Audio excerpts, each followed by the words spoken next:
If you have any questions, if it's a very deep question, then I answer. If it's not, it's just ordinary, like reciting the 5 names or how to sit and all that, other disciples can answer you. Understand? So don't be offended. Now, any questions? Please. You look like a queen when you put that on. It's African, huh? Yes, very noble. Most of them wear beautiful clothes. Yes, like queen and king, the way they walk, you know. Our ancestors are all very noble. If you really study the way the people walk and the way people wear their ancient clothes, their traditional clothes, we know definitely that their race has come from heaven. The first people of their race, all our human being race must come from heaven. You know, the way they love color and beautiful clothes and dignify the way they handle their body and their movements is really noble, graceful. You said that when we are meditating, we must recite the names. But can we ask for some guidance when we are meditating and say names, or the guidance will be? Sure, of course. Yes, we can ask for guidance for some matter? Of course. Okay. You can pray. You can pray to the Almighty power, the Buddha power to help you so that your meditation is fruitful, that you keep your path. Yes, no problem. Pray for a while and then you meditate. When you meditate, you should not pray anymore. That will keep you busy, you know, and not concentrating. Yes, but you can pray before or after, thank God or thank Buddha, anything you do. Okay, yes. thank you. Yes. The reason why we have to recite or concentrate is so that our mind is not scattered. You see? And then after a while we concentrate very well, and then we will break out of the physical barrier, and then we go straight to a higher dimension. Not that prayer or talking or thinking are forbidden. It's just that it obstructs our power of concentration. We should not talk nonsense or pray too much, because if we concentrate on that gate, just walk through the gate, then you walk out. No need to talk or to shout or to say anything. So that's the way, okay? Yeah? You want to ask one more question? Or later? Okay. I just initiated today, and I memorized the 5 names to recite, but what if I don't mentally pronounce them? Later. This thing. I mean, what later if you don't mentally pronounce it correctly? Is that okay? No, you should say it correctly. You ask again. No problem. Okay? You ask the nun again, or anybody can tell you, huh? The ones who correctly pronounce. No problem. Most of the time when I'm in America, I speak English. Just today, somehow I read a Vietnamese book and I forgot. Yes, please. Please. I'm going to ask you, is when you died and your spirit go to the hell, is coming by itself with the mind, or or with the spirit alone? The soul. A soul, right? Yeah. Both. Because hell is a lower dimension of the universe, in which the soul still carries the memories of the past, of their present life into it. You see, meaning their past previous existence. And they still need the mind in hell in order to suffer. Yes, and the soul has not been liberated from this finer body. We have this body, but we have other bodies also. This body is a little bit coarse, rough, so we can see it. It's made by material that is coarse, so we can see. But other bodies are made by material that looks like non-material, but still it exists. And the fine body still can be subjected to punishment, to pain and sorrow, maybe sometimes 1,000 times more than in the physical body. The physical body has advantages and disadvantages. The advantage is that it shields us from many invisible pressures, invisible harm. You see what I mean? It's like a shield protecting us from the harmful spirits. That's why many people don't see the ghost or the devil or things like that, because we are protected by the physical instrument of the body. Now, after we lose this physical instrument, if our soul has not been liberated from the different level of bodies, from the different materials, finer bodies, then the soul is still trapped inside, just one less body only. You know, just like the house has many doors, the prison has about 7-10 doors. If you walk out one door, it doesn't mean you're free. You're still subjected to any kind of trouble within that camp, within that prison, or outside of that gate, but still inside of the prison, still has all kinds of punishment. You see? And even worse. Therefore, when you lose this physical body, you have no more protection from this invisible influence. Therefore, hell can punish you. The devil can torment you. And there's no more protection.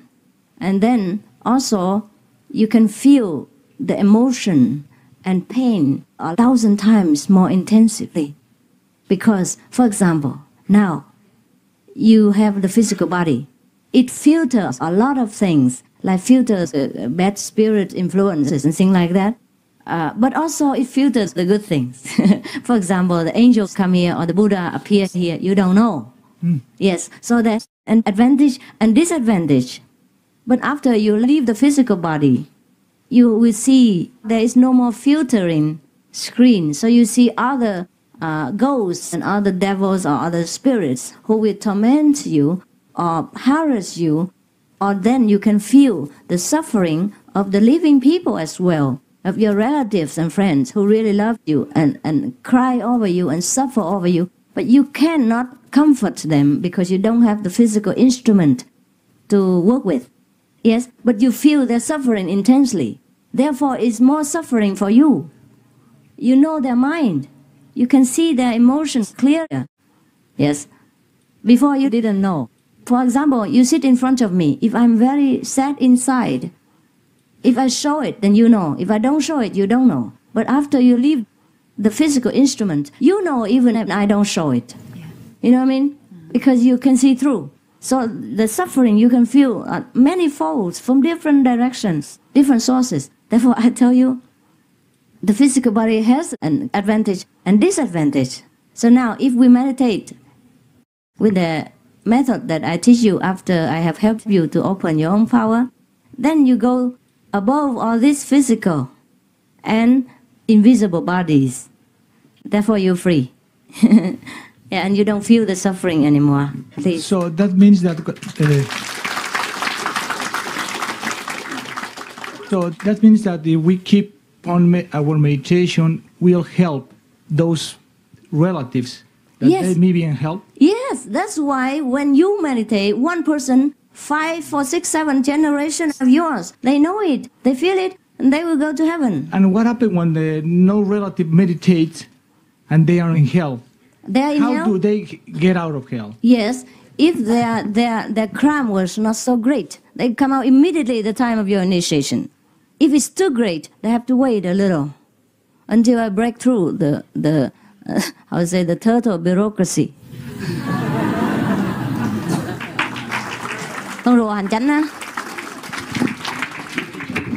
Yes, please. You can ask again. You can ask again. Yes. How many levels must one break through in breaking out? If you broke in four at least, yeah, and then you go to the 5th, then you become a master. But meanwhile, if you just get to the 3rd level, beyond the 5 levels, there are more, huh? 5 is just generally speaking. Within each level, there's hundreds of sub-levels, you know what I mean? So sometimes people say many levels. It's also true. But we compress it into 5, you know? One belongs to the emotion, the other one belongs to the intellect, and the other one belongs to the creative power, which creates the whole world and absorbs it into. There's a Brahma power. And another one is nothingness. No good, no bad, no intellect, no feeling. This is what the Buddhists call the empty void, emptiness. But that is not the final. When you're empty of everything, you're nothing. You don't want to be anything, you know? We have to become what we have been, you see? Not just to become nothing, empty of nothing, no emotion, no desire, no wish, no feeling. That is not nirvana. Even though nirvana means desirelessness. Desirelessness doesn't mean we become like a stone on empty and blank, you see? So we have to go through that level of nothingness, and we go back to the level of mastership, of Buddhahood. But that is the house of the master only. They are above other levels. You can go and come as you wish after you're free. Okay? But after you get through the third level, you're already free of karma. Free of karma means you're free of good and bad. You are free of reward and punishment. But that doesn't make you any better person. You know what I mean? It's not perfect. You're free of everything. But then, if you do it again, you will commit it again. But maybe you won't. If you do something, maybe because you reach the third level, you have no karma, maybe, because you are already fine. Your ego is very, very less, but that doesn't mean you're already a perfect person with knowing everything. To know everything, to do everything without doing, to appear at every place at the same time, to be omnipresent, you have to reach the fifth level at least. Understand now? Yes. Because at that time, we are one with all things already. That's why we can be everywhere. That doesn't mean we have to walk everywhere, but we are one with everything, with every place. We transcend time, space, you know what I mean? And all the relative conceptions. That's why anybody calls us, we are not there, but we are there. We are there, but we're not there. So they label or they title the praise of Buddha as omnipresent. Ru Lai, Ru Chi. It means the third come on, meaning he comes but he doesn't come. He goes but he doesn't go. You know what I mean? So kind of like that. Yeah. More? Yeah, please. Oh, can you wait next time? Yes. You talk? No. You talk first. It's okay. Okay. Behind there's somebody. Yeah. Should I be concerned that I didn't see or hear anything new during initiation? Oh, what do you mean new? You have heard it before? Seen it before? Yes. Never mind. It will improve. Oh, Yeah. okay. Yeah. Only if you don't see anything, you should be concerned. But if you did see, you did hear, it's fine. Some people they have not been initiated, you see, but they have a lot of faith in the master and the teaching before they come. So some disciples contacted them, but due to contacting with the disciples and believing in the master, they already have an enlightenment experience. So maybe when they come officially for initiation, they don't see new things because the level is still there.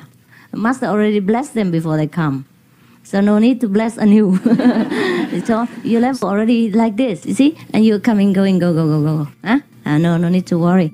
Some people at the time of initiation, they have more better experiences. Just because the level happens now is the time to turn. You see?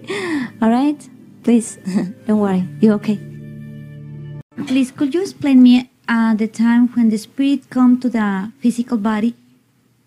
Oh, that's sometimes at the conception, sometimes afterwards, or come and go, and sometimes when it's born. Yes. The pregnant woman is without the baby inside. The baby is without spirit by the moment.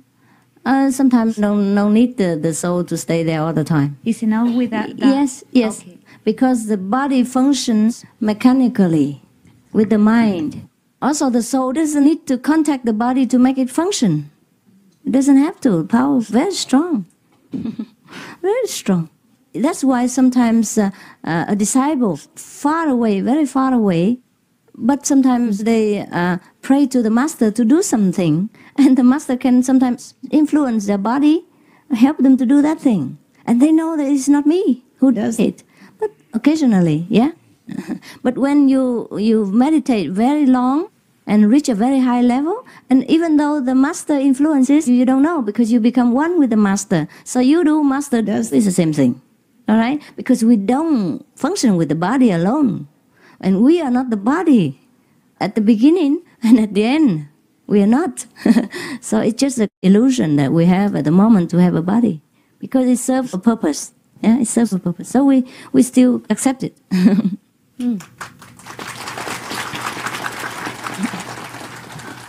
Anything else? One more. Last one. No problem. Okay. Yeah. You ask. Okay. During one of my meditations, I got an experience that you, I saw you. Yeah. Yeah, but you told me something in Chinese or Vietnamese that I didn't understand. so my request is if the next time speak in English. How did you see me? Because I saw you. But how? Where? Well, I was. You have to consider the situation, the background. The situation was this. So I was sent to a room. Yes. And you were there. Mm-hmm. To the left side, completely. And then you told me something. The left side what? And on my left side, you appear. Uh-huh. Whole body. How many people there? No, nobody there. Only you? Nobody, only you and me. Oh. And then you told me something in Chinese or Vietnamese. Oh, is that right? It was something very short, but even though I didn't understand, so. Can you repeat the sentence? No, sorry. Why, if you cannot repeat it, I cannot translate it for you. I don't know. If you forget it, then forget it. The next time, please speak in English. Oh. Well, why didn't you request then? I probably may have mistaken you for a Vietnamese guy. Okay. Actually, that means you have not developed enough. Mostly, the master inside speaks to you in your own language. Many people heard it in Spanish, in Portuguese, in African languages. If they contact the master inside, the master most of the time, 99.9999% would speak the native language of the disciple. I got it 1%? Perhaps just something special. Make a joke with you. Perhaps nothing important to tell you, just to let you know that it's real, the master speaks Vietnamese.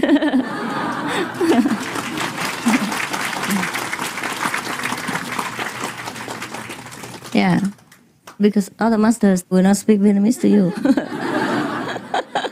Yes. Maybe you just pray, you say, oh, master, please let me see you. But you didn't say, please speak English.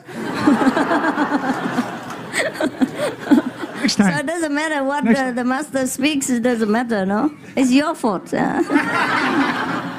didn't make your statement clear. Now the master probably heard it already, so maybe next time you speak English. Yes, please. Many masters around the globe have said that we need to be concerned about the elevation of our own spirit and not try to change the world or whatever. But we see a lot of ethnic cleansing around the globe and a lot of suffering people. Do we as initiates have any special role or karma to play besides our own elevation in the suffering of these people? Don't you think I do enough? Don't you think I teach you enough by my actions? Do you think I sit around in my room or in my tent all day long and do nothing? Huh? I don't teach you enough? Oh. I don't teach by words, but I teach by action. Yes. Yes.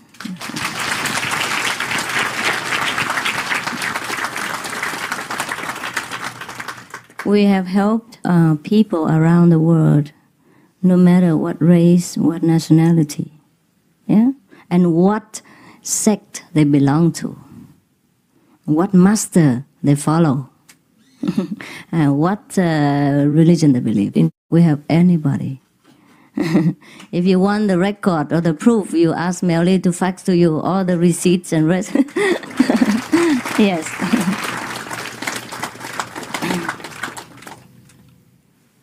But of course, you can't expect me to help the whole world because our resources, our manpower, and our time is limited. I just help whenever I can and when it's emergency. And if I can contact these people also, you see, through some agency, because you can't just help. And not because you have money and then you can give. No, the money won't go to people. I have to make sure that truly my money will go to these persons, then I will help. And mostly in emergency only. Otherwise, I am not a billionaire, I tell you. I have millions of dollars for sure, but all my money goes to buy meditation centers, for people to meditate. For example, this one I paid myself fully, no mortgage. No. It's nothing to talk about. So that when they come here, they sit, they don't have to think of the mortgage.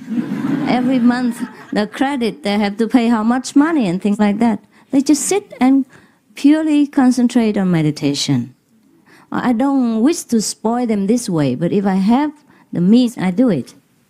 I cannot do it to every center or every place. Depends on how many people. If a lot of people, it's worth it. But if only a few, 20 or 10, then they can rent a small room or do it in their house or find a way. Yes. But if only 10 persons and use many hundreds of thousands of dollars to buy a place, we couldn't do it, even if I wanted to. Because, I don't ask people for donations. I don't receive donations. Only occasionally, when a lot of disaster, then you put money all together and send it to the people, not to me. Not even 1 cent goes through my hands. Even if I want money, I have to ask the disciples and write the reason for it. You know what I mean? Even my own money, because I don't consider anything is mine. I give it to all the public and everything spent on the public. So we help when it's an emergency. Otherwise, I also have to take care of the disciples. They have no place to stay. But even then, if an emergency, we can sell them all and tell them sit at their houses. Yeah.